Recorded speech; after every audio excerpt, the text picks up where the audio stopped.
Welcome back. October is ADHD Awareness Month, and it's no secret that boys are more often diagnosed with the disorder than girls. And that's because ADHD can present differently for girls.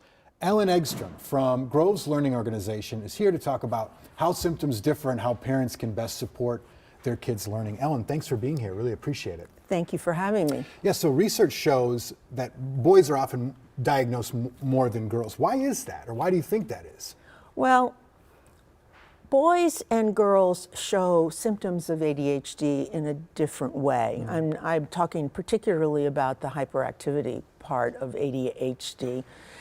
Boys will be, oftentimes their symptoms will be very outward. They'll blurt out things, they'll get out of their seat, need to move around, oftentimes, tap pencils very loudly and things like that. So it's very obvious, and especially to teachers. It's more of an external show of the hyperactivity and so on. Girls, on the other hand, may have symptoms of hyperactivity, but it's more subtle. They will oftentimes talk softly to constantly to their neighbors and so on. So it's not quite as obvious, and everybody knows girls like to talk to girls in school and so on. They may be in constant movement. They may be in 14 different positions, but always one part of their body is attached to the chair. So it doesn't appear quite as disruptive. Well, how do you tell the difference between, say, a lack of confidence, as often young girls and boys have, or nervousness, or just fidgetiness, or sugar? How do you tell the difference between them and something serious like ADHD? Well, you have to, over time, you have to be an observer. And also, as children age, when they're much younger, you're going to see a fair amount of activity and excitement because that's natural for very young children. But as they age and move along in school, the peers may be calmer, more focused, and the child with ADHD is still having trouble with focus, with attention, distractions, and so on. So it's a matter of being aware of those differences and Yes. just asking those questions. Absolutely. Well, what happens when a child isn't properly diagnosed?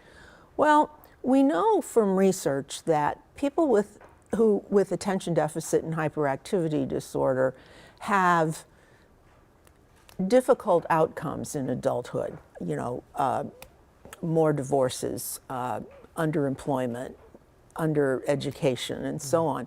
So it's really important to have a diagnosis and get started on learning how to manage it, because there are a number of tools that for managing ADHD: sleep, exercise, nutrition, maybe medicine. And those are all important. You don't cure ADHD, but you can manage it. So if a parent possibly suspects that their child might have this, what should they do? Best thing to do is to go find an assessment. And a person who could assess this would be a pediatrician who works a lot with children who have learning challenges and ADHD, or a child psychologist, or a child psychiatrist. Any of those providers can assess a child and provide a diagnosis. What is the point when ADHD becomes like a serious cognitive issue? Like, is there a point where pharmacology or medicine becomes necessary? What's that line? That's really hard to say. Yeah. Medication is a wonderful tool for a number of people, and you really sort of have to try it. So there are people who work with families who have children with ADHD are very good at figuring that out by sending questionnaires to parents and teachers and during a medication trial, so that they can answer questions about what the child's behavior is like off medicine and then on medicine. And based on that, you can sort of tell if it's going to provide a treatment effect. Yeah. Well, Ellen, thanks so much for coming on. We really appreciate it. I know it's a topic a lot of people are interested in and concerned about, so Grateful. Absolutely. Yeah. Thank you. Yeah, you bet. So you can find out more information about supporting kids with ADHD and the link to Grove's Learning Organization. It's on care11.com for you. Thanks again, Ellen. You bet.